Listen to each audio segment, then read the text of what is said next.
E aí, vamos continuar aqui nossa revisão sobre dinâmica? Bom, nessa questão, o que que ele diz, né?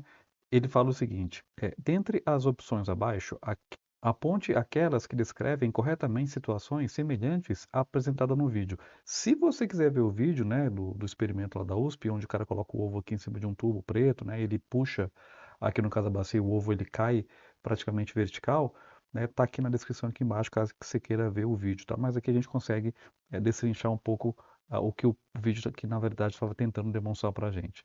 Basicamente, a gente percebe que quando o físico aqui experimental ele puxa, né, ele aplica aqui uma força rapidamente aqui para a direita, né, a gente observa que o ovo ele cai literalmente dentro desse jarro aqui com água, né, para não quebrar. Então, jarro com água justamente para, né, se ele bater não quebrar. Tá? Então, ele puxa aqui rapidamente essa bacia, o ovo ele cai praticamente aonde na mesma posição que ele estava, só que verticalmente, tá? E aí a questão fala, né? Dentre aquelas opções abaixo, né, qual melhor explica, né, o experimento feito aí no vídeo. Vamos ver aqui uma por uma para ver o que que ele diz? Aqui no item A ele fala: se a bacia fosse puxada de forma mais rápida, o ovo tenderia a se mover também para o lado.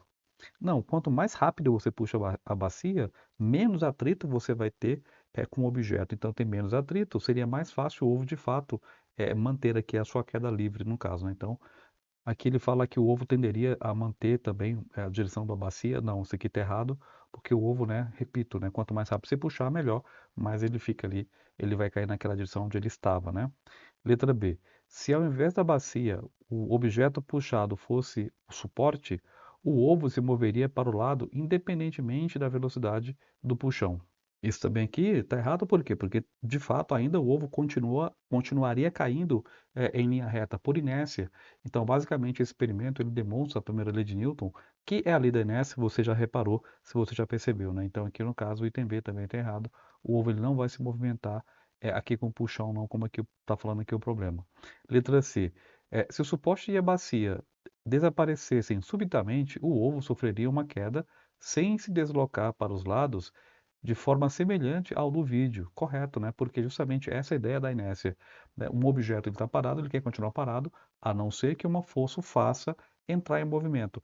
Como ele puxa rapidamente que é a bacia, é como se não tivesse uma força de atrito atuando sobre ele, né, movendo ele para a direita. Então, como não tem essa força de atrito, ou ela é muito pequena, né, então praticamente o ovo ele vai permanecer na posição onde ele estava. Como ele fica parado naquela posição, no espaço, lógico, a gravidade vai puxar ele para baixo e ele vai cair por isso, tá? Não vai ficar parado, suspenso, flutuando não, tá? Ele fica flutuando em um instante que ele puxa, mas tem a gravidade que puxa ele para baixo, e é por isso que ele cai aí na bacia, no caso, né, no recipiente com água, tá? Letra D. O movimento do ovo independe da velocidade com que qual o suporte puxado, lógico que depende, como eu falei, se for lento, então a força de atrito vai atuar sobre o ovo e ele vai ser arrastado, né? Então por isso tem que ser um movimento rápido, né, para poder diminuir o atrito aí com o ovo, tá? O que que diz aqui o item E?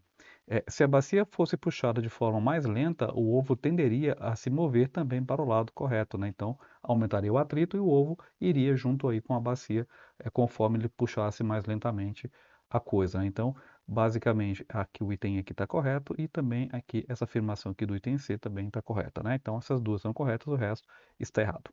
Tranquilo? Relembrar um pouquinho sobre a primeira lei de Newton, lei da inércia? É isso.